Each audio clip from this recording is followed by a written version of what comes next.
পর্ণ video দেখে যারা অভ্যস্ত, অশ্লীল, নোংরা এবং কুরুচিপূর্ণ ভিডিও দেখে যারা অভ্যস্ত, তারা নানা ধরনের সমস্যায় ভুগে থাকে। এই পর্নোগ্রাফি রয়েছে অনেক ধরনের ক্ষতিকর দিক। তারা তাদের ব্যক্তিগত জীবনে যেমনি ক্ষতিগ্রস্ত হয়, তারা তাদের বৈবাহিক জীবনে যেমনি ক্ষতিগ্রস্ত হয়, তারা সামাজিক জীবনে এবং ধর্মীয় দিক থেকেও তারা প্রচন্ড ক্ষতিগ্রস্ত হয়।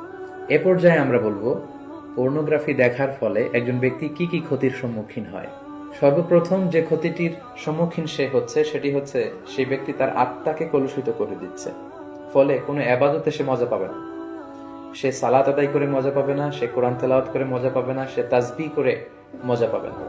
এবং আল্লাহ তাআলার ক্রোধ সে অর্জন করছে আল্লাহর রহমতের পরিবর্তে, আল্লাহর লানও তার উপর বর্ষিত হচ্ছে।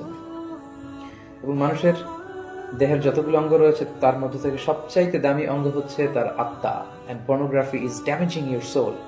বিষ্ণু ইসা ইসলাম বলেছেন, আলা ইন্না ফিল জাসাদি মুদগা ইদা সলুহাত সলুহাল জাসাদু কুল্লু ওয়া ইদা ফাসাদাত ফাসাদাল জাসাদু কুল্লুহু আলা ওয়াহিয়াল কলব। জেনে রাখো, নিশ্চয়ই মানব দেহে একটি গোশতের টুকরো রয়েছে যেটি দেহের সবচেয়ে দামি অঙ্গ।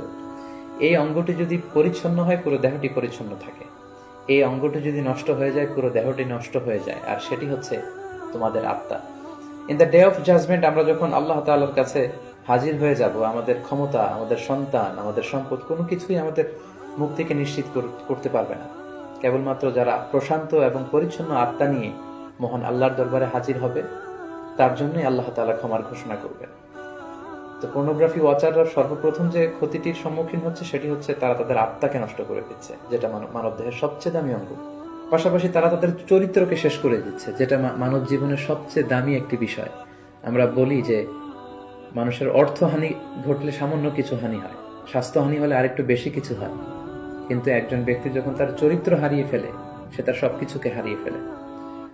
পাশাপাশি যারা পর্নোগ্রাফি দেখে অভ্যস্ত তাদের স্বাস্থ্যের মারাত্মক হানি ঘটে, যেহেতু পর্নোগ্রাফি ওয়াচাররা রাতের সময়টুকুকে বেছে নেয় গোপনে পর্নোগ্রাফি দেখার জন্য। ফলে রাতের ঘুম তাদের আর হয় না, তারা ইনসমনিয়াতে ভোগে এবং একটা বিকৃত রুচি তারা ডেভেলপ করে ফেলছে মনের অজান্তেই। মহান আল্লাহ তাআলা বিবাহের মাধ্যমে, পবিত্র বন্ধনের মাধ্যমে একজন প্রাপ্তবয়স্ক নারী এবং পুরুষ তারা তাদের জৈবিক চাহিদা মেটাবে, এটাকে আল্লাহ বৈধ করেছেন।